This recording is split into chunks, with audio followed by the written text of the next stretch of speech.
For more on this, let's bring in Republican Senator from Alaska, Dan Sullivan. He's a member of the Senate Commerce Committee and the Senate Armed Services Committee, also an active duty Marine. Senator Dan Sullivan, we appreciate you being here today. John, good to be on the show. What do you think again. of China?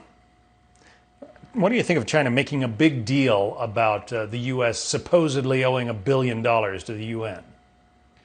Yeah, look, it's a little rich hearing that from China, given how much the United States contributes to so many international organizations, but particularly relative to China. But, you know, John, what's happening right now with regard to China is it's really highlighting what I've been calling, even before the pandemic, a Cold War that we have with China right now. It's not one of our choosing. It's really one of their choosing because of so many of their policies.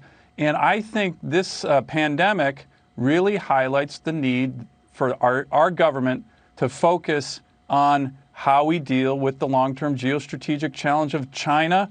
And this Cold War that we're going to have with China is really going to be, I think, the defining issue of the 21st century in terms of international politics.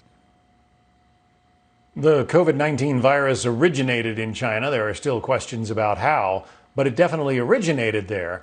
Now it appears China is engaging in cyber spying to try to figure out how we're handling it. Listen to John Denvers, Assistant Attorney General for National Security. It would be crazy to think that right now the Chinese were not behind some of the cyber activity that we're seeing, targeting U.S. pharmaceutical companies and targeting research institutes around the country that are doing coronavirus research, treatments, and vaccines. So China is trying to, steal information about how we're handling and potentially developing vaccines for the coronavirus?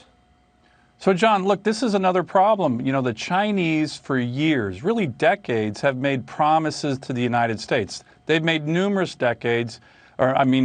promises about not stealing intellectual property. And yet what I call promise fatigue is something that we have to deal with China all the time. They make promises and then they break them. This is another example of that. I think we should be looking at sanctioning the entities that do this. But again, the longer term issue here, we need to have a longer term strategy with regard to dealing with China beyond the pandemic. And, you know, we have a lot of strengths. We have the strengths of an innovative economy. We have the strengths of a professional and lethal military, the best in the world. We have the strength of a network of allies, great energy that we have in terms of our ability to produce energy, and free people.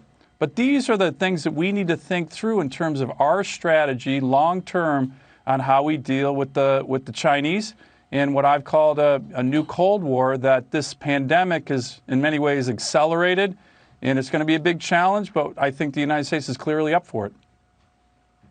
We have the strength of an innovative economy, but as you well know, the Chinese often steal those economic ideas through that intellectual property theft. What is this administration, do you think, ready to hold the Chinese to account? No, I think they are, and I think, you know, what's the new awakening of the challenges that we have with China, certainly in the Senate, are quite bipartisan. So there's a lot of interest with regard to holding China account. But I will tell you, some of the immediate things that we need to be looking at with regard to China is, for example, bringing manufacturing back to our country, making sure these supply chains that we've recognized make us so vulnerable, for example, with pharmaceuticals or critical minerals, are coming back to our country.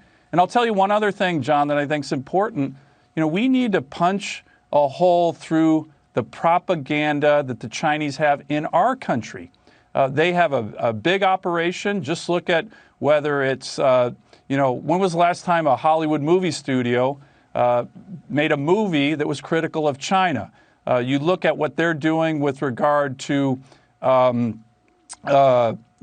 news articles that they have in our papers, the Confucius Institutes. There's a whole host of things we need to be focused on with regard to China. It's intellectual property, it's propaganda, and it's the theft that you mentioned of some of our key industrial trade secrets. One of the White House advisors, Peter Navarro, says he'd like to see China billed for compensatory damages over the coronavirus. Listen. I think that there needs to be a national discussion. Has to be bipartisan. Has to be bipartisan about compensatory damages by a country that inflicted this pandemic on the world. How would you enforce that? How would you enforce it? How would you force China to pay that's above my pay grade. Is that something that you and other senators would entertain? Some kind of essentially economic bill given to China over the virus? Look, I think it's something that we're definitely entertaining in the Senate, in the Congress. I think it's bipartisan. But again, one of the strengths that we have is that this isn't just an issue between the United States and China. This is really an issue between China and the world. And as I mentioned, we have a really strong network of allies that we should be working with on all these issues, because so many things that I mentioned, not just the pandemic, but the intellectual property theft, the buildup of the military in the South China Sea, so many of these things impact us, but they also impact our allies. And I think we have much more strength in dealing with the Chinese when it's with our allies who are going through some of the same things, including this issue of economic compensation. I know the Germans have talked about it. That's when we bring real strength to the table, and it's something we're going to continue to look at in the Senate. Senator Dan Sullivan, Republican from Alaska and also a colonel in the Marine Corps Reserve and a longtime China watcher. Senator, thank you. Thank you, John.